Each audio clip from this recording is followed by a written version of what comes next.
Bu videoya bir felsefe cümlesiyle değil, bir ölüm döşeği anısıyla başlayacağız. İran sinemasının büyük ustalarından Abbas Kiarostami, 2016 yılında Paris'te bir hastane odasında hayatının son demlerini yaşıyordu. Sadi Şirazi'nin şiirinden bestelenmiş Nobahari şarkısını son kez dinlemek istemişti. Solmaz Naragi ona bu şarkıyı söylerken yatakta sessizce dinledi. Sonra gözyaşlarını tutamadı. Birazdan size bu videodan kısa bir kesit gösterecek ve bağlantısını açıklama kısmına ekleyeceğim. Bu sahneyi sadece hüzünlü bir veda olarak değil, ölümlülüğümüz üzerine varoluşsal bir tefekkür olarak izlemenizi rica ediyorum. Bu vesileyle Abbas Kiarostami'yi ve bize bu sahneyi bırakan herkesi minnetle anıyoruz.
Kiarostami'nin hastane odasında yankılanan Nobahari şarkısı, bize Budizmin ilk büyük dersini bir kitaba gerek kalmadan fısıldıyor.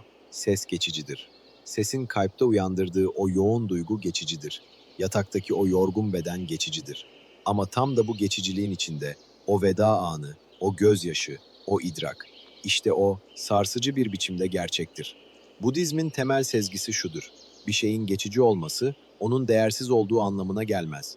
Tam tersine, her şeyin eninde sonunda avucumuzdan kayıp gideceğini idrak etmek, bizi içinde yaşadığımız derin uykudan uyandırabilir. Bu seride daha önce fanilik bilincinden, ölümün danışmanlığından ve bu dünyadaki tercihlerin ahiretteki akıbeti nasıl şekillendireceğinden bahsettik.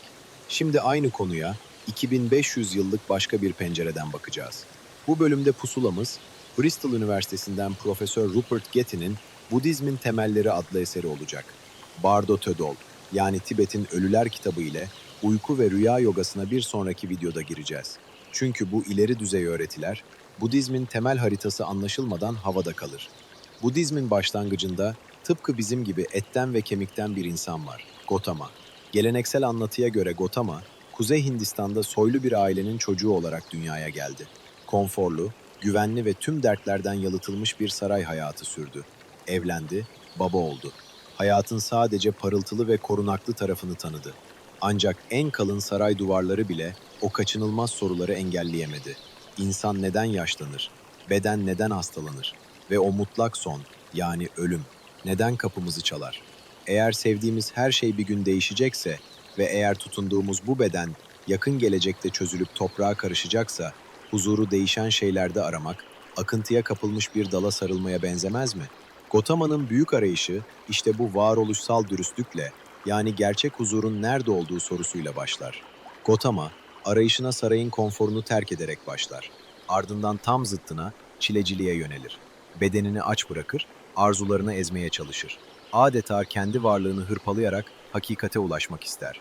Fakat sonunda görür ki her iki uçta birer yanılgıdır. Ne hazza teslim olmak bir kurtuluştur, ne de bedene düşman kesilmek. Böylece o meşhur orta yol fikri doğar. Ancak orta yol sıradan bir denge tavsiyesi değildir. Budizmin tüm mimarisini taşıyan ana kolondur. İnsan ne arzularının kölesi olmalı, ne de hayata nefretle bakmalıdır. Ne dünyaya sımsıkı yapışmalı, ne de dünyadan kaçışı yeni bir kutsal hırsa dönüştürmelidir. Gautami'nin uyanması ve aydınlanmış anlamındaki Buda ünvanını alması işte bu zeminde gerçekleşir. Bu uyanışın merkezinde dört yüce hakikat vardır. Rupert Getty'nin de vurguladığı gibi, bu hakikatler sadece inanılması gereken dogmalar değil, birer teşhis ve tedavi sistemidir. Budizm burada din dilinden çok tıp diliyle konuşur. Hastalık, hastalığın sebebi, iyileşme imkanı ve nihayet reçete. Birinci hakikat şudur: hayat dukkha ile iç içedir. Dukkha genellikle acı diye çevrilir. Fakat bu eksik bir tanımlamadır. Dukkha, fiziksel ağrının çok ötesinde, hayatın köklerine yayılmış o yapısal huzursuzluğu, tatminsizliği ve her şeyin temelindeki o derin güvenilmezlik halini ifade eder. Budizm, Dukka'yı üç derin katmanda ele alır. Birincisi açık acıdır. Hastalık, yaşlılık, ölüm, ayrılık ve bedensel ağrı. Hepimizin bildiği, kaçamadığı o çıplak sarsıntı. İkincisi değişimin acısıdır. En güzel deneyimlerin içinde bile sinsi bir sızı gizlidir. Gençlik gider, sağlık bozulur, başarı unutulur. Pırıl pırıl yeni bir araba aldığınız o ilk saniyede bile Dukka oradadır. Çünkü o araba o anda eskimeye başlamıştır. Bir gün çizilecek, bozulacak ve nihayet hurdaya dönecektir. Haz, bittiği anda yerini bir boşluğa bırakır. Üçüncü ve en derin katman, koşullu varoluşun huzursuzluğudur. Yaşadığımız her şey pamuk ipliğine, yani nedenlere ve şartlara bağlıdır. Temeli olmayan bir binada yaşamaya benzer bu. Hiçbir deneyim kalıcı bir dayanak olamaz. Budizmin sarsıcı iddiası şudur: sorun sadece acı çekmemiz değildir. Asıl sorun, güvenilir sandığımız şeylerin aslında bütünüyle güvenilmez olmasıdır.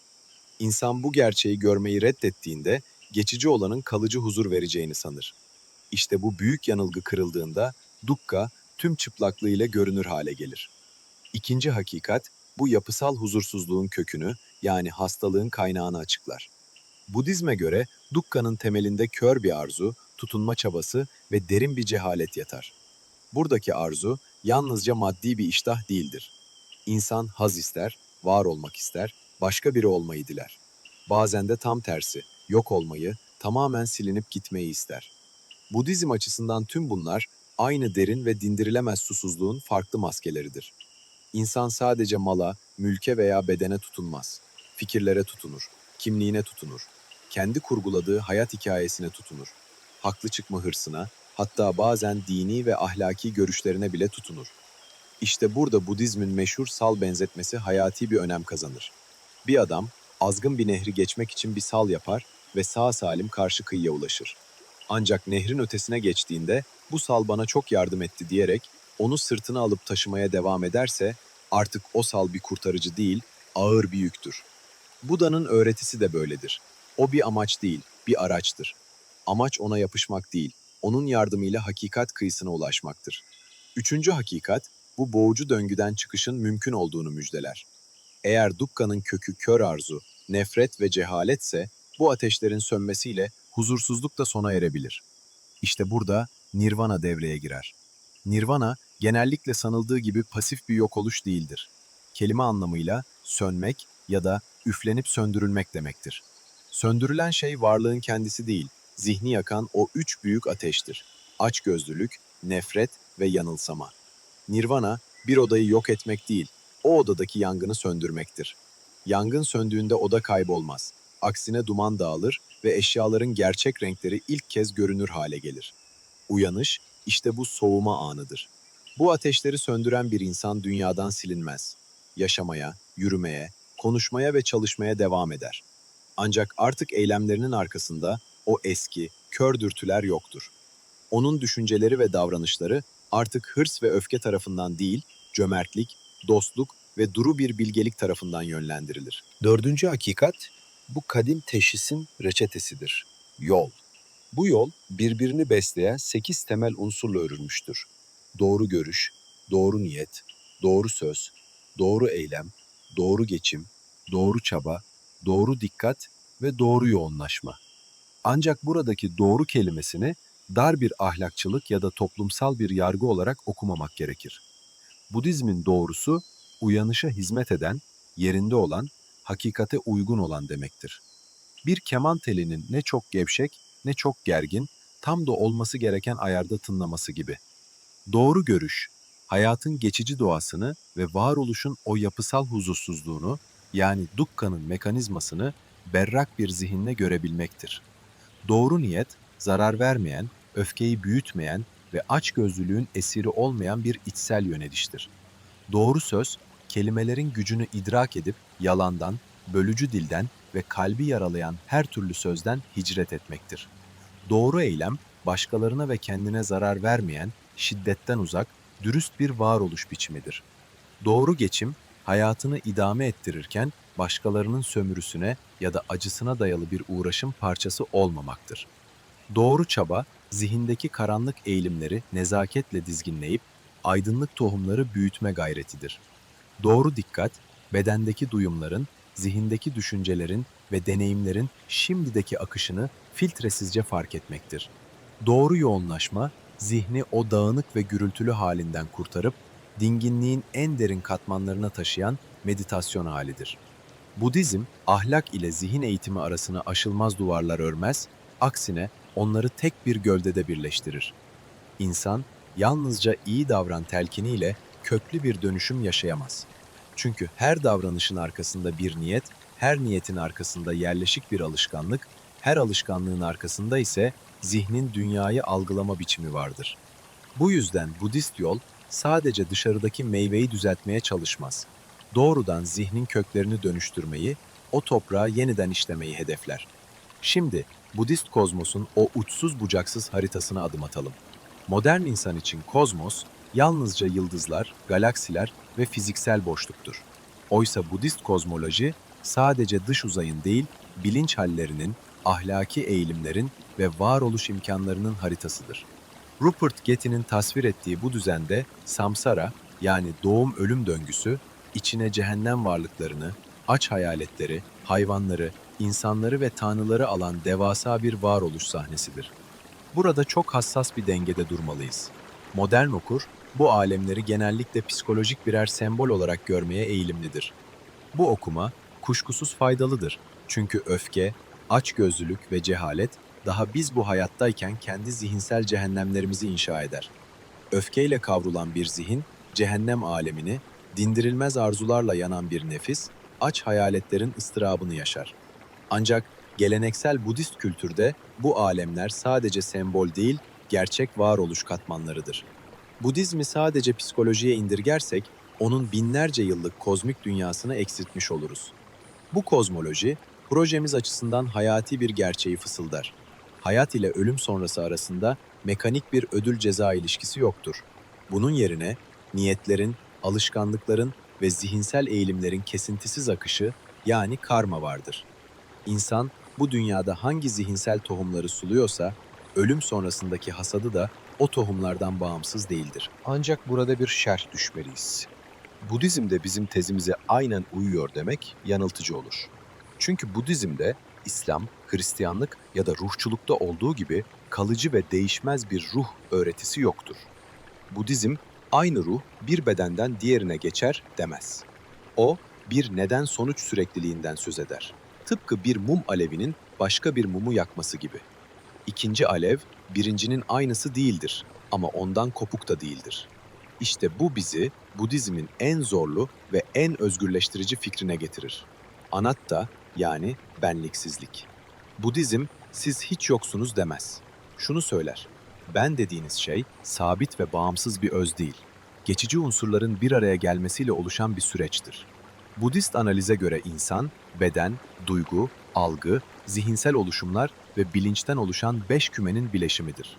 Beden değişir, duygular akar, algılar başkalaşır, niyetler dönüşür.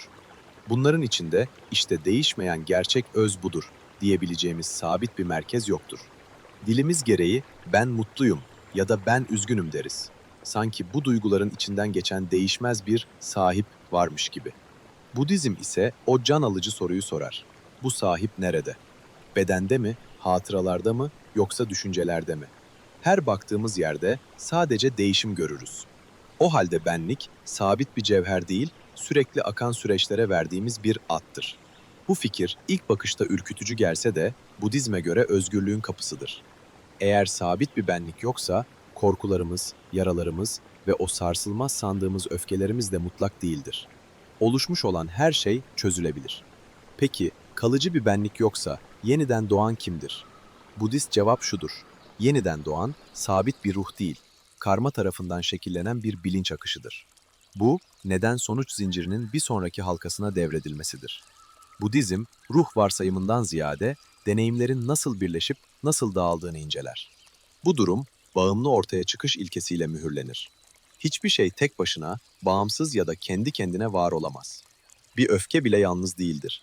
Onu besleyen bir yorgunluk, bir geçmiş, bir gurur ve bir beklenti vardır. Bir karakter, bir hayat, bir kader. Hepsi seçimlerin, şartların ve niyetlerin iç içe geçtiği karmaşık bir akıştır. Budizm'de karma, tam da bu akış çerçevesinde anlaşılmalıdır. Karma, gökten gelen keyfi bir ceza ya da dışsal bir yargıç değildir.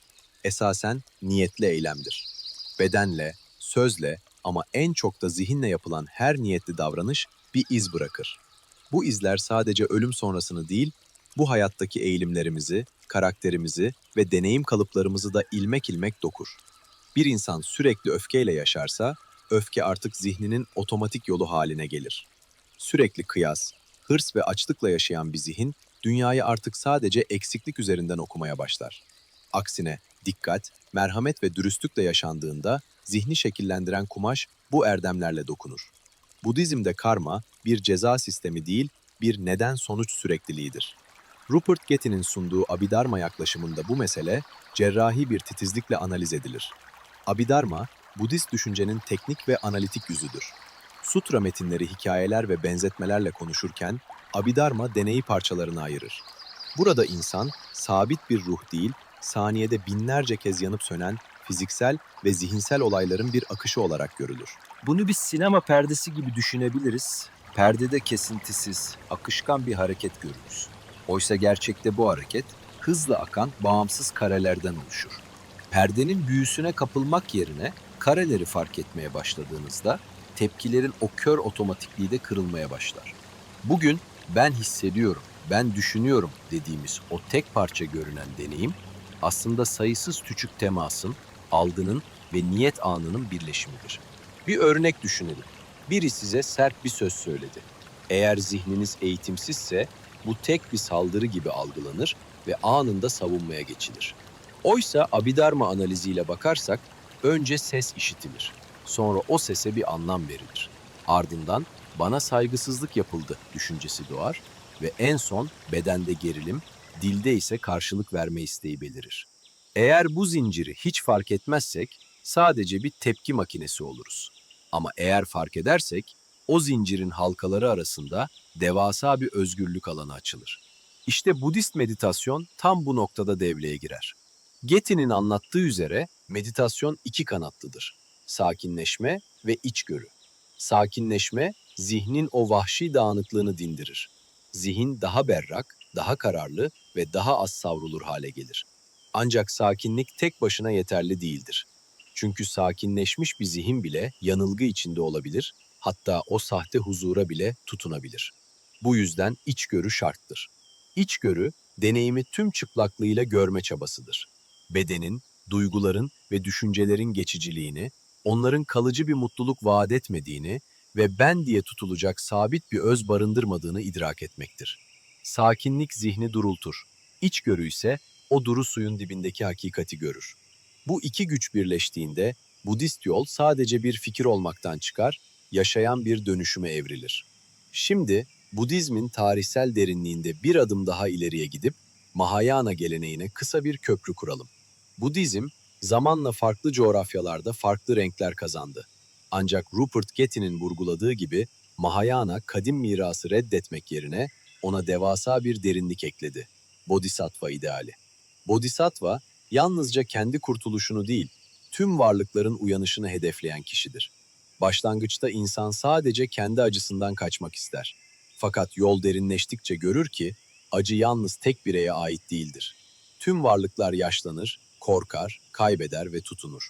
Bu sarsıcı fark ediş bilgece bir merhameti doğurur. Mahayana'da bilgelik ve merhamet bir kuşun iki kanadı gibidir. Bilgelik şeylerin boşluğunu görür. Ancak bu boşluk bir hiçlik değil. Hiçbir şeyin tek başına ve değişmez bir özle var olamayacağı, her şeyin birbirine muhtaç ve bağlı olduğu gerçeğidir. Nagarjuna'nın dediği gibi, her şey bağımlı olarak ortaya çıktığı için boştur. Boş olduğu için değişebilir ve değişebildiği için özgürleşme mümkündür. Tathagata Garba yani Buda doğası öğretisi ise bize en güçlü teselliyi verir. Zihin kirlenmiş olabilir ama özünde karanlık değildir. İnsan yalnızca düşmüş bir varlık değil, uyanma potansiyelini her an bağrında taşıyan bir cevherdir. Şimdi videonun başındaki o sessiz hastane odasına geri dönelim. Abbas Kiarostami'nin o son nefeslerinde dinlediği şarkı Budist bir ritüel değildi. Ama ölüm farkındalığının o evrensel ve eşitleyici gücünü temsil ediyordu. İnsan ölümü gerçekten hissettiğinde hayatın tüm sahte süsleri bir anda dökülür. Ün, başarı, tartışmalar ve zaferler. Hepsi bambaşka bir ışık altında görünmeye başlar. Budizmin 2500 yıldır söylediği hakikat burada kristalleşir. Hayat geçicidir. Tatminsizlik yani dukkha gerçektir. Tutunma acıyı büyütür. Zihin eğitilebilir ve dikkat gerçek bir kurtarıcı olabilir. Daha hızlı, daha öfkeli ve daha kutuplaşmış bir çağda yaşıyoruz. Herkes konuşuyor ama çok az kişi kendi zihninin nasıl çalıştığını görüyor. Herkes adalet istiyor ama kendi haksızlıklarına göz yumabiliyor. Herkes huzur arıyor ama zihnini sürekli öfke, kıyas ve korkuyla besliyor. Budizm bize şunu hatırlatır. Savunmaya geçmiş bir zihin, hakikati değil, sadece kendi kalesini koruyacak delilleri arar. Bu hem birey hem toplum için geçerlidir.